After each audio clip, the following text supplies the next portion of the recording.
here are a couple more graphs. So in this one there's only going to be two. This video is only going to have two of it. And there's something that they have in common. Something funky might happen here. Okay, what's the first step? Got to factor. So I'll do that right up top here. Factor in the top and the bottom. The top is the difference of two squares. So that's x plus 2, x minus 2. On the bottom, that's a perfect square trinomial. So that factors as x plus 2 squared. And look, they have a common factor on the top and the bottom, so you get to cancel this out with one of the factors here, so it leaves you with x minus 2 over x plus 2. So ordinarily, whenever a factor in the top cancels out with a factor in the bottom, you'd have a whole. However, the factor that I canceled out on the bottom, I still had another one, so I still have a vertical asymptote there. So there's the first part. Vertical asymptote is I only have one of them, x equals negative 2. And what else we need? We need a horizontal. So horizontal, if we have one, ratio, well, I got a squared over squared. Ratio of leading coefficients 1 over 1. Hey, it's y equals 1. If you have a horizontal, you don't have a slant. So now let's find a couple points like x-intercept, y-intercept. So x-intercept, where the top's equal to 0, don't use the one where we had a factor canceled. Use this simplified one. So up top there I just have 2, 2, 0. And then for my y-intercept, it's the ratio of the constant term. So negative 2 divided by 2 is a negative 1. So 0, negative 1. So let's put all this stuff in here. So I have an x-intercept at negative 2. Sound effects are important. And y equals 1 for the horizontal. Some more chicks. And I got a couple of points in here. I have 2, 0 for x-intercept and a negative 1 for the y-intercept. So you can see where those 2 points are. You can see how that graph would just kind of flow right through those. Hey, is this a disco dancer or a referee?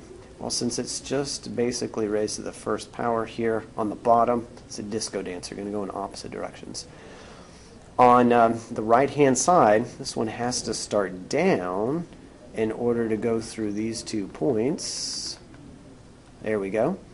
And since the right side was down, the left side's going to be up since it's a disco dancer.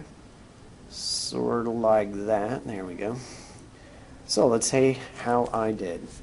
I got that right, I got this right, and I got those points right. They were so dead on you can't even see them up here.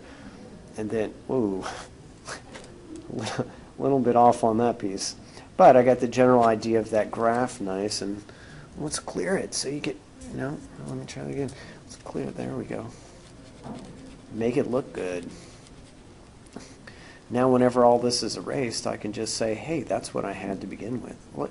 You see, there's the graph that I had to begin with. Right there, perfect. I graphed it perfectly. Now let's look at one more of these. And, got a factor.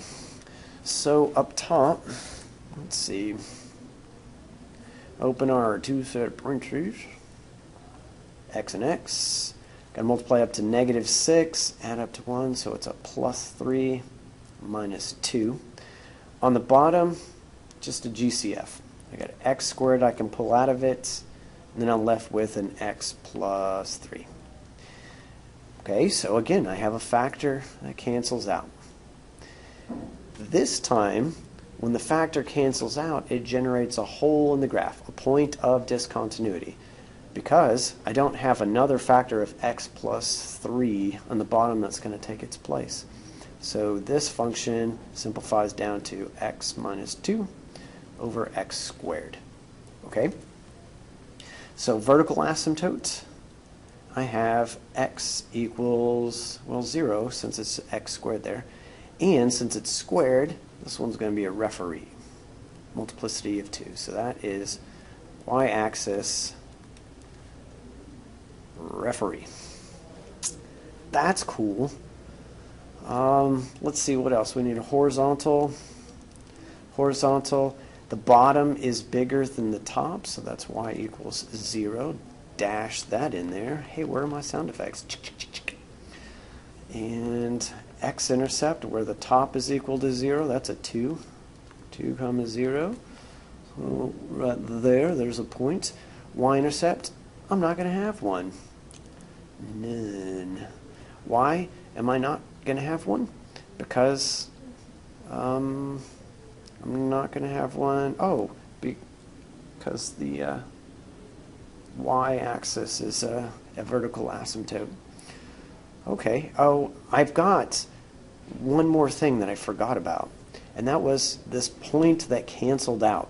That hole, I need to get the coordinates for the hole. So we have a hole at, I know the x-coordinate is -3.